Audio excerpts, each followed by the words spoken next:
سامعین کرام، حضور کی حیات مبارکہ میں آپ نے ملاحظہ فرمایا کہ شہادت سری و جہری دونوں شہادت کا نقطۂ آغاز موجود تھا، مگر نقطۂ انجام موجود نہیں، اور یہ ممکن بھی نہیں، کیونکہ واللہ یعصمک من الناس نقطۂ انجام کو وجود کو روک رکھا ہے۔ اس لیے ضروری ہوا کہ شہادت سری و جہری کا نقطۂ انجام اور اس کی حیات قضائیہ کی تکمیل آپ کے جسد اطہر کے بجائے کسی اور جسم پر واقع ہو، اور وہ جسم ایسا ہو کہ اس پر واقع ہونے والا عمل آپ سے پختہ نسبت ہونے کی بنا پر آپ کے جسم پر واقع ہونا شمار کیا جائے۔ اب چونکہ شہادت دو طرح کی ہے، تو اللہ تعالیٰ نے حضور صلی اللہ علیہ وسلم کی سیرت طیبہ میں باب شہادت کو مکمل کرنے کے لیے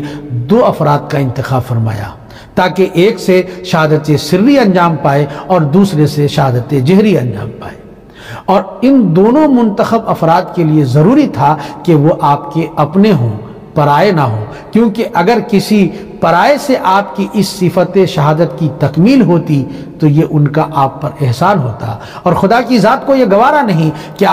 آپ پر کسی پرائے کا احسان ہو، لہذا ضروری تھا کہ وہ دونوں آپ کے اپنے ہوں، اور ایسے اپنے کہ ظاہری شکل و صورت میں آپ سے مشابہت ہو اور باطنی طور پر بھی آپ کے مشابہ ہوں۔ اس لیے اللہ تعالیٰ نے دونوں شہادتوں کی تکمیل، ظہور تام اور حیات قضائیہ کے لیے دو شہزادے حضرت سیدنا امام حسن رضی اللہ تعالیٰ عنہ اور حضرت سیدنا امام حسین رضی اللہ تعالیٰ عنہ کو منتخب فرمایا، کیونکہ ان دونوں شہزادوں میں مذکورہ تمام شرائط موجود تھی۔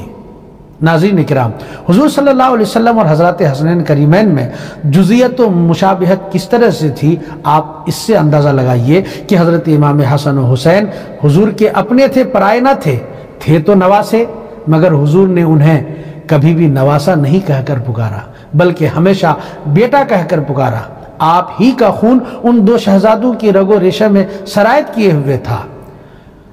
یہ دونوں شہزادے ابن رسول اور جزو رسول کیسے تھے، اس کا ثبوت قرآن میں موجود مشہور آیت مباہلہ سے ہے کہ آقا دو عالم صلی اللہ علیہ وسلم نے انہیں ابناؤنا کہا ہے۔ مسلم شریف میں موجود روایت کے مطابق انہیں اللہم ہؤلاء اہلی کہا ہے۔ ترمذی شریف ابواب المناقب میں حضرت اسامہ بن زید رضی اللہ تعالیٰ عنہ کی روایت موجود ہے کہ انہوں نے حضور صلی اللہ علیہ وسلم کو دیکھا کہ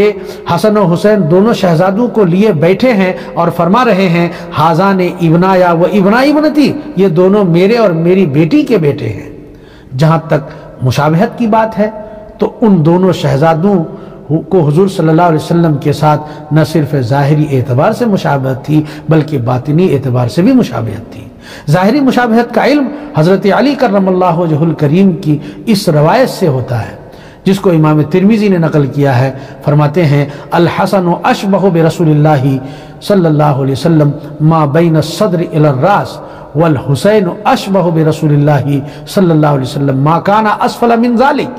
یعنی حضرت حسن سینے سے لے کر سر تک رسول اللہ کے مشابہ تھے، اور حضرت حسین سینے سے لے کر پاؤں تک